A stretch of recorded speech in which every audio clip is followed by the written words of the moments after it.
Hello दोस्तों, नमस्ते, प्रणाम। मैं आपकी भारती, मैं आपकी मंजू गिरी 89 और हम सब दोनों बहन मिलकर एक बहुत ही प्यारा कहानी सुनाने जा रहे हैं। और सरसों के खेत में आके आप सबको बैकग्राउंड अच्छा लगे इसलिए, और नाच गीत गाने जा रहे हैं। सुनना दोस्तों, आनंद लेना। गीत जैसा लगे कमेंट में बताना, लाइक शेयर सब्सक्राइब करना। हमारे चैनल पर जो नए दर्शक हैं वो चैनल सब्सक्राइब करना ना भूलें और बेल आइकन प्रेस करें ताकि आप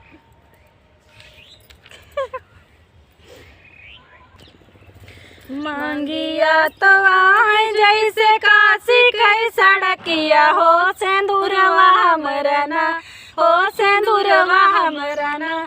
जैसे गंगा कई लहरिया हो सिंदूरवा हमरना, जैसे गंगा कई लहरिया हो सिंदूरवा हमरना।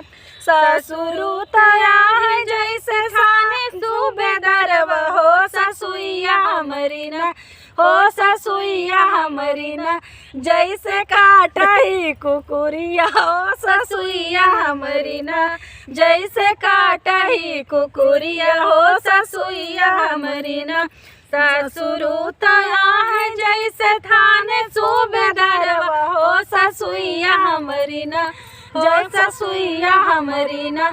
जैसे काटही कुकुरिया हो ससुइया हमरी ना, जैसे काटही कुकुरिया हो ससुइया हमरी ना। जेठवा तो बाटे जैसे स्कूलवा कई टीचरवा हो जेठनिया हमरी ना, हो जेठनिया हमरी ना। जैसे कोने कई बिलरिया हो जेठनिया हमरी ना, जैसे कोने कई बिलरिया हो जेठनिया हमरी ना। मांगिया तो आए जैसे काशी कई सड़किया हो सिंदूरवा हमरा ना, हो सिंदूरवा हमरा ना।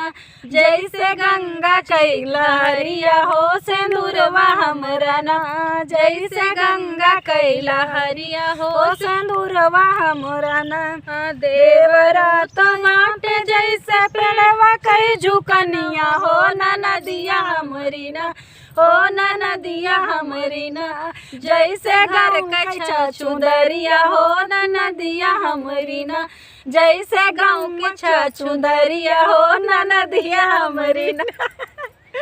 मांगिया तो हमारी काशी कई सड़किया हो सिंदूरवा हमरा ना, हो सिंदूरवा हमरा ना। जैसे गंगा कई लहरिया हो सिंदूरवा हमरा ना, जैसे गंगा कई लहरिया हो सिंदूरवा हमरा ना। तो दोस्तों, ये गीत कैसा लगा कमेंट में बताइएगा और शेयर कीजिएगा ज़्यादा से ज़्यादा प्लीज़।